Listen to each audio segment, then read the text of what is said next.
So hey guys, ఏంటంటే matter ఏం లేదు. ఫస్ట్ ఇంటికి వచ్చాను నేను. ఎందుకు వచ్చానంటే చెవునొప్పి వచ్చింది. హాస్టల్లో ఏం చెప్పి తీసుకొని వచ్చిందో తెలుసా గాయ్స్? మా ఆంటీ చెవునొప్పి వస్తుందని చెబితే మా ఏవో మేడం ఒక ఆమె ఉందన్నమాట. ఆమె ఒక షో, ఒక పెద్ద షో అనమాట.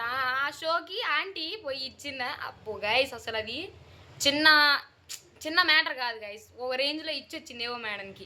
ఏమని ఇచ్చింది అనుకుంటున్నారు? అసలు మీకు రెస్పెక్ట్ తెలుసా మేడం అని చెప్పి ఏమో ఇచ్చొచ్చింది ఒక రేంజ్లో. ఈడ నేను లాక్ చేస్తుంటే వాళ్ళిద్దరు కూరల గురించి మాట్లాడుకుంటున్నారు గైస్. ఏమనుకోవాలి నేను? ఒక మాట నేనేమనుకోవాలి? ఇప్పుడు అదంతా అయిపోయింది. ఆమె కూర్చొని మేకప్ వేసుకోవడం అయిపోయిందని చెప్పి అన్నం తిడుతుంది, అన్నం తింటుంది. సో ఏంటంటే ఆమె కూర్చొని ఉన్నది గైస్. ఆమె గురించి చెప్పాల్సిన అవసరం లేదు గైస్. మా మమ్మీ ఏమ గురించి మనం ఇంట్రడ్యూస్ చేయాల్సిన అవసరం లేదు గైస్. ఎందుకంటే మనం మొత్తం రేపు బ్లాగ్ అది ఛానల్ పెడితే మేమిద్దరమే అనమాట ఎక్కువ. ఈ ఆంటీ నేనే అనమాట కనపడేది, ఇంకెవరు ఉండరు.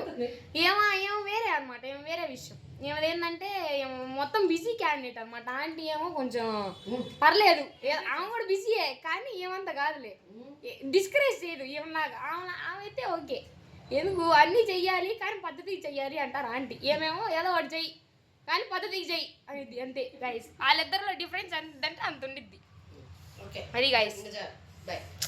సో ఏంటంటే రేపు ఇంకో వ్లాగ్ తీస్తానన్నమాట. ఇంకో వ్లాగ్ తీసినప్పుడు అప్పుడు ఇంకోటి చెప్తానన్నమాట. బాయ్.